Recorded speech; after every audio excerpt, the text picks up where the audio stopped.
पंढरपूर पासून अवघ्या 15 मिनिटांच्या अंतरावर पंढरपूर करकंब रस्त्यावर धोत्रेज ग्रँड प्रायव्हेट लिमिटेड घेऊन आले आहेत पंचतारांकित सुविधांनी युक्त हॉटेल ग्रँड। तसेच पुण्या मुंबईच्या धर्तीवर सर्व सुविधांनी युक्त hotel Shriyash restaurant, veg non veg permit room bar, प्रशिक्षित कुक व होस्टिंग सेवा। हॉटेल ग्रँड मध्ये उपलब्ध आहेत 50 एसी रूम्स, 3500 स्क्वेअर फूट फुटाचा सुसज्ज बक्वेट हॉल, भव्य एसी सूट्स, टेरेस गार्डन, भव्य लॉन आणि चेंजिंग रूम सहित स्विमिंग टँक, प्रशस्त पार्किंगची सुविधा। पंढरपूर नजीक असलेल्या हॉटेल ग्रँड या सुसज्ज आणि पंचतारांकित सुविधांनी युक्त hotel grand, hotel Shriyas restaurant, veg non veg permit room बार, पंढरपूर करकंब रोड। संपर्क 02186 24 22 45।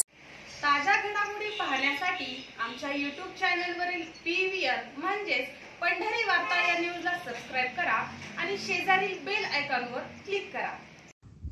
पंढरपुरात बुधवार दिनांक 25 जून रोजी जिल्हा संपर्क प्रमुख शिवाजी सावंत यांच्या प्रमुख उपस्थितीत शिवसेना शिंदे गटाचा पदाधिकारी व शिवसैनिक संपर्क मेळावा आयोजित करण्यात आला होता। आगामी जिल्हा परिषद व पंचायत समित्या निवडणुका, नगरपालिका, नगरपंचायतीच्या निवडणुका लक्षात घेत पंढरपूर लोकसभा विभागातील विविध पदाधिकारी व कार्यकर्ते यांच्या भावना जाणून घेण्यासाठी तसेच आगामी निवडणुकांच्या दृष्टीने शिवसेना शिंदे गटाच्या तयारीचा आढावा घेण्यासाठी आयोजित या बैठकीत शिवसेनेचे माजी जिल्हा प्रमुख ज्येष्ठ नेते साईनाथ अभंगराव यांनी पक्षांतर्गत गटबाजीकडे बोट दाखवत नाराजी व्यक्त करतानाच जिल्हा संपर्क प्रमुख शिवाजी सावंत यांच्या परस्पर काहींना पदावर नियुक्त केल्याचं पत्र दिलं जात आहे, अशा गोष्टी थांबवल्या पाहिजेत अशी अपेक्षा व्यक्त केली। तर नुकतंच टेंभुर्णी येथे आयोजित बैठकीत घडामोडीबाबत त्यांनी खडे बोल सुनावले। तर महायुतीचा सहकारी पक्ष असलेल्या भाजपवर देखील निशाणा साधत भाजपने सोलापूर जिल्हा गिळला आहे अशी बोचरी टीका केली। पहा काय म्हणाले साईनाथ अभंगराव। सोलापूर जिल्ह्यामध्ये जवळजवळ 18 दिवस जिल्ह्याच्या कानाकोपऱ्यातून कुठल्याही पदाधिकाऱ्यांना न भेटता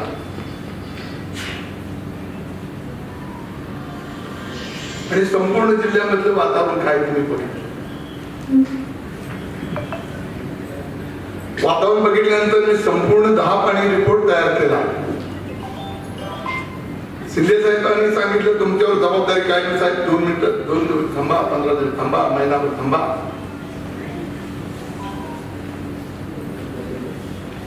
आणि तो रिपोर्ट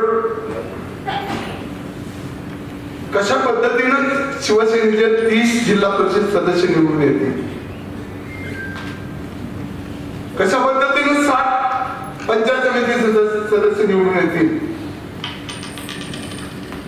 नगरपालिका कशा निवडणूक लढवायच्या आणि सध्या पक्षाची परिस्थिती काय,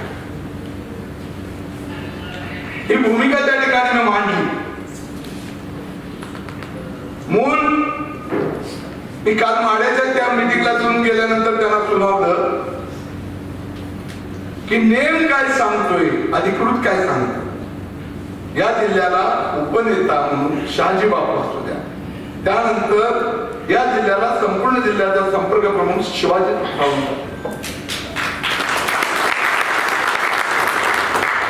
आणि खालीच्या पदाधिकारी कोण, लोकसभेचा संपर्क प्रमुख असू द्या, जिल्हा प्रमुख असू द्या, उपजिल्हा प्रमुख असू द्या, विभाग प्रमुख असू द्या, तालुका प्रमुख असू द्या, विद्यार्थी सेना असू द्या, ज्या ज्या काही अंगीकरण संघटना आहे त्या सगळ्यांनी आदेशाचं पालन करणं काळाची गरज। परंतु परिस्थिती वेगळी आहे, परिस्थिती वेगळी आहे। या जिल्ह्यामध्ये गटतटाचं राजकारण झाल्यामुळं कुणी कुणाची बदनामी करते, कुणी कुणावर टीका करते। मीटिंग मध्ये तुमच्या पक्षामध्ये आपल्या काय अंतर्गत वाद असेल ते चौकटीच्या आत असावा, चौकटीच्या आत असावा, चौकटीच्या बाहेर नसावा। कार्यकर्त्यांनी संदेश काय घ्यायचा, कार्यकर्त्यांनी तळागाळापर्यंत लोकांपर्यंत संदेश काय पोहोचवायचा। मी 1978 साली शिवसेनेमध्ये आलो। किती साली म्हणजे एक माणूस नव्हता शिवसेनेत आणि त्यावेळेला मला आश्चर्य वाटायचं, भाषण करायला यायची इच्छा, स्टँडवरले आम्हाला आणायचे 2-2 रुपये द्यायचं, समोर बसवायचं आणि 100 500 माणसाचं भाषण करण्याचं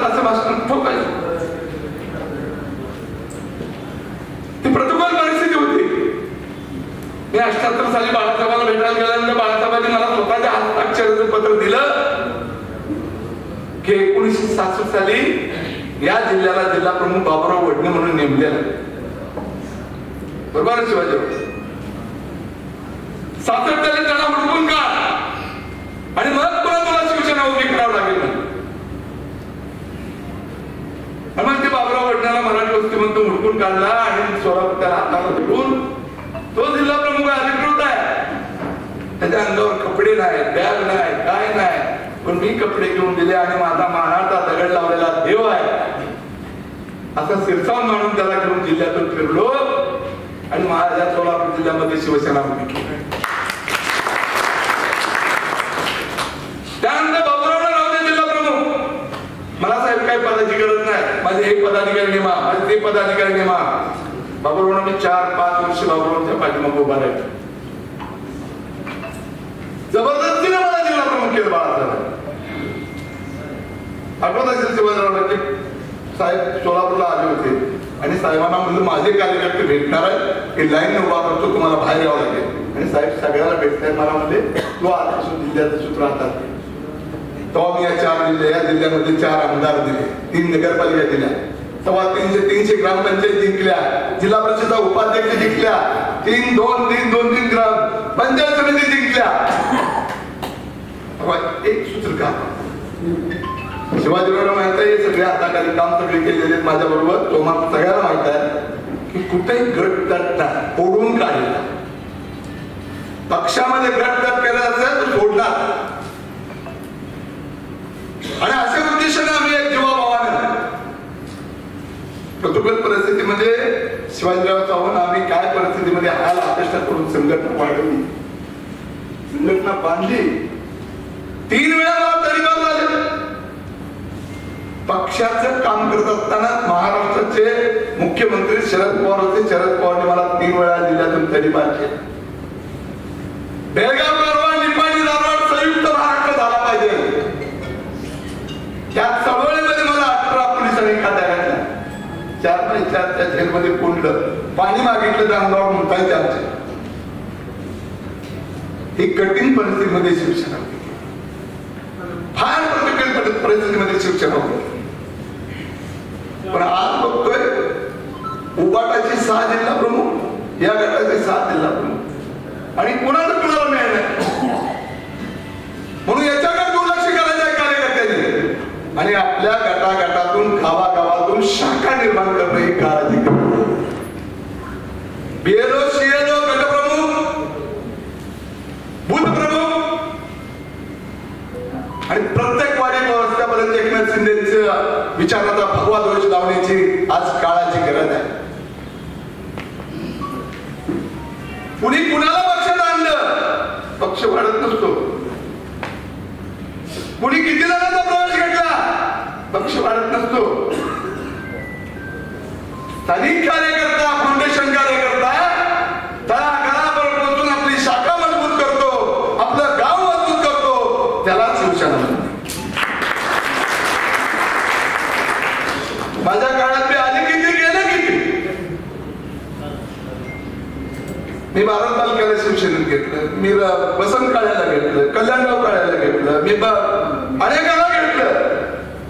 जिथं सत्ता आहे ते येणारे येतात, सत्ता संपल्यानंतर जाणारे जातात. पण गाव पातळीवर ही विचाराची शिवसेना, एकनाथ शिंदेची शिवसेना विचाराची, एकनाथ शिंदेची शिवसेना का म्हणायची. मला आठवत आहे, मी बाळासाहेबांना आठवड्यातून 2-3दा भेटायला जायचो. अनेक वेळा बाळासाहेबांच्या गाडीतून प्रवास करायचो. साहेब बोलता बोलता म्हणायचे, हे भुजंगराव, वेळ आली तर मी माझं दुकान बंद करेन, पण मी काँग्रेसच्या मांडीला मांडी लावून काँग्रेसची युती करणार नाही. मी शरद पवारांना मिसळून घेणार नाही. शेवटी बाप गेल्यानंतर पोराने 30 कालतान केलं. आमच्या हृदयाला, काळजाला बाणाचे झटके बसल्यासारखं आमचं हृदय 4 दिवशी करपून जायचं, विलास नसायचा. मी माडा तालुक्यातून सामनाही पेपर दिला. सामना पेपर मी रजिस्ट्रेशन माडा तालुक्यात दिलं. पंढरीनाथ सावंत त्यावेळेला त्या सामन्याचे सहसंपादक झाले. आठवत आहे सगळ्यांना. आणि 6 वर्षानंतर संजय राऊत त्याच्यावरचा संपादक म्हणून आले. हे शिवसेनेचे नेते. माझी हयात गेली. पक्षामध्ये काम करत असताना पूर्ण कुटुंब उद्ध्वस्त झालं. आम्ही कुणाच्या 5 पैशाच्या मिंद्यात नाही राहिलो, कुणाच्या दारात मीठ मागायला गेलो नाही. माझा कार्यकर्ता मौल्यवान दागिना आहे माझा. ह्या कार्यकर्त्याला देव म्हणून मी कार्यकर्त्याला आणि कार्यकर्त्याच्या जोर हा जिल्हा उभा केला. तुम्ही आम्ही सगळी मिळून अनेक ठिकाणी कोडे मोहोळ तालुक्यामध्ये आपल्या आमदार जरी राष्ट्रवादीचा असला त्याच्या सहकार्यानं आणि तिथल्या कार्यकर्त्याच्या सहकार्याने मी त्या ठिकाणी जिल्हा परिषदच्या धनुष्यबाणाची जागा जास्तीत जास्त प्रमाणामध्ये माढ्यामध्ये बबनराव शिंदेना सोडून बरोबर गाव लागेल शिवाजीराव. आणि मग तुलना केल्यानंतर तुमच्या काही जर 2-3-4 जागा लागण्याची शक्यता नाकारता येत नाही. कुणाला कमी समजू नका. ते बिचारा आजारी असला, एखाद्या मीटिंग मध्ये पाहिलं आजारी माणसावरून टीका करता तुम्ही. सावंत कुटुंबाचं माझं नातं घरगुती आहे. आम्ही एक जीवाभावाने एकमेकाच्या सहकार्याने संघटनेमध्ये काम करत असताना आमच्या किचन पर्यंत जाण्याचा अधिकार त्यांना. परंतु आज प्रोटोकॉल पाळला जात नाही, आदेशाचं पालन केलं जात नाही. पदाधिकारी नेमतात प्रत्येकाच्या चुका होतात, त्या चुकासून सुधारल्या पाहिजे. कुणाची कॅपॅसिटी किती आहे, कोण जिल्ह्यामध्ये फिरू शकतं, कोण तालुक्यामध्ये फिरू शकतं, कोण जिल्हा परिषद गटामध्ये फिरू शकतं, कोण पंचायत समिती गटामध्ये फिरू शकतं, कोण वार्डात फिरू शकतं, कोण शहरात फिरू शकतं, याची चाचपणी केली. याची चाचपणी केली तर वरिष्ठ पदाधिकाऱ्यांनी नितांत झोपला.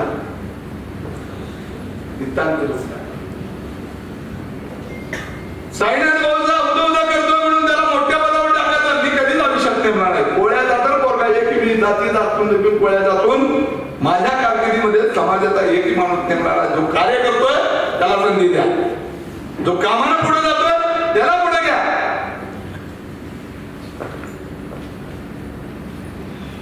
अशा पद्धतीनं थोडी रचना करणं पक्षाच्या गतीने गरजेचं आहे. अनेक ठिकाणी सांगोल्यामध्ये मी बैठक घेतली. शहाजी बापू, दीपक आबा या सगळ्या मंडळींना एकत्र करण्याचा प्रयत्न केला. तिथं सोडून शेकापासून आपण 3 जण मिळून लढलो तर 3-3 जागा वाटतील, 2-2 जागा वाटतील येतील. शिवसेनेच्या धनुष्यबाणात जागा आहे. मंगळवेढ्यात आपण 0 आहे, मालशेज मध्ये 0 आहे आणि बार्शीमध्ये 0 आहे. अनेक तालुक्यामध्ये 0 आहे. तिथपर्यंत पोहोचलं पाहिजे. तिथपर्यंत आपल्या सगळ्यांना शिवाजीरावांना बरोबर घेऊन, शहाजी बापूंना बरोबर घेऊन, सगळे पदाधिकारी एकत्र घेऊन प्रत्येक तालुक्यामध्ये आगेकूच करून उद्याच्या जिल्हा परिषद पंचायत समितीवर उमेदवार कसा असला पाहिजे याची सुद्धा चाचपणी केली. रूपानं गोरा दिसतोय, अंगाने दाढा दिसतोय, काळीची अक्कल नसणार आपल्या, पण त्याच्या पाठीमागे समाजकार्य किती आहे, त्याचा समाज किती आहे, त्याची पक्षामध्ये ताकद किती आहे, आर्थिक परिस्थिती काय, कोणत्या कोणत्या समाजकार्यामध्ये लोकांच्या सेवेसाठी धावलाय. शिवाजीराव याच्यातून बारीक परिस्थितीतून आपल्याला विचार करावा लागला. शहराच्या माध्यमातून आपण सगळ्यांनी गल्ली गल्ली वार्डा वार्डा विभागामध्ये शाखा जोपर्यंत निर्माण होत नाही तर कसं लढवायचं नगरपालिका, कसा लढवायचा जिल्हा परिषद, कोणत्या आधारावर, कुणाला आपण पोलिंग एजंट नेमणार आहे, कुणाला नेमणार आहे. तर ही आज आम्ही या ठिकाणी पक्षाची शिदोरी यांच्या मार्गदर्शनाखाली, शिवाजीराव चव्हाणच्या मार्गदर्शनाखाली लावलेल्या मीटिंगमध्ये मी सगळ्या कार्यकर्त्यांना निश्चितपणाने विनंती वजा संदेश देईल की तुम्ही आपल्या गावामध्ये 5-50-100 कोणाचा कार्यकर्त्यांचा एक झूट तयार करून तिथं शाखा निर्माण करा आणि शाखा निर्माण बाजूच्या गावाचा तिथं शाखा निर्माण करा आणि मग त्या गटावर आज आपण युतीमध्ये असलं तर बीजेपीने जिल्हा गिळलाय, गिळून टाकलाय. आज मित्र उद्या शत्रू आहे, आज मित्र आहे उद्या शत्रू होते. नाव दरवाजा बरं किनारा बरं वळतो म्हणतात आणि मध्येच आपल्याला सोडल्यानंतर गुटकाळ्या खाण्यापेक्षा स्वतंत्र लढण्यासाठी कार्यकर्त्यांनी कंबर कसाला लावली पाहिजे, कार्यकर्त्यांनी काम केलं पाहिजे. आणि डीपीडीसी का डीपीडीसी मध्ये असणाऱ्या सदस्यांना मी अनेक वेळा निवेदन दिले, अनेक वेळा या कामासाठी ज्याला टाकलं त्याला आपल्या गावातच निधी दिला. डीपीडीसी म्हणजे काय? अरे जिल्हा बैठक बोलवा, तालुका बैठक बोलवा, तिथल्या तालुका प्रमुखांना, तिथल्या शाखा प्रमुखांना, उपशाखा प्रमुखाच्या खेड्या गावातल्या समस्या घ्या. कुठं बंधारा नाही, कुठं रस्ता नाही, कुठं लाईट नाही, कुठं डीपी नाही, कुठं पाणी मिळत नाही शेतकऱ्याला, कुठं वीज पुरवठा होत नाही, या समस्या घ्या. आणि डीपीडीसी मध्ये आहे त्या समस्या सगळ्या घेऊन पालकमंत्र्यावरती विषय मांडा. प्रत्येक गावापर्यंत डीपीडीसीचा निधी जातो, 35-15चा निधी जातो, अनेक योजना राबवतात. आणि संपर्क प्रमुख या नात्यानं शिवाजीराव चव्हाण यांनी समुद्राचा मन मोठं करावा. ही इलेक्शन जिंकण्यासाठी सगळ्या गोष्टी पोटात घालावा आणि सगळ्यांना एकत्र घेऊन हात फिरून या जिल्ह्यामध्ये एकत्र एक नेतृत्वाखाली आपण या जिल्ह्यामध्ये अग्निपुष करू. जायचं शिवाजीराव असं करताय, त्यांनी जायचं. डी महेश कसा करतो, त्यांनी जायचं, वर जायचं. मी ती ऐकल्यानंतर त्या सचिवांना 2-3दा म्हणलं की मला पद बिन काय नको काय, मी न्यूट्रल मध्ये काय ठिकाणी जाईल, सभा करेन, जाईल. तुम्ही काय जबाबदारी आहे यांना सगळ्यांना घेऊन मी काम करेन. कालच्या गेल्या आठवड्यामध्ये मी सचिवांची बैठक झाली, माझ्याबरोबर असणारे खंदारे हे सगळ्यांना मी शिवाजीरावांना भेटायला पाठवलं की तुम्ही संपर्क प्रमुख आहे, तुम्ही त्यांच्याशी संपर्क झाला. या सगळ्या पदाधिकाऱ्यांना सांगतोय, मी आजपासून सगळ्यांना बोलवलं होतं, आज मी सगळ्यांना सांगितलं की एकोपा करायचा आपल्याला. तुम्ही मान किंवा शिवाजीराव चव्हाण संपर्क प्रमुख आहेत, उपनेता आपल्या शहाजी बापू आहेत, हे 2 माणसं जर जिल्ह्यात एकत्र आले तर आम्ही सगळी पदाधिकारी कुठली जोडायचे आहेत, कुठली घडवायचे आहेत, या सगळ्यांचा मेळ घालून जिल्ह्यामध्ये तुमचं नाव महाराष्ट्राच्या ट्रेनिंग बुकामध्ये नोंदण्यासारखं जास्तीत जास्त जिल्हा परिषद नगरपालिका जिंकण्याचा आपण धाडस करू. अनेक ठिकाणी कुर्डुवाडी नगरपालिका सुरुवातीला मी आणली,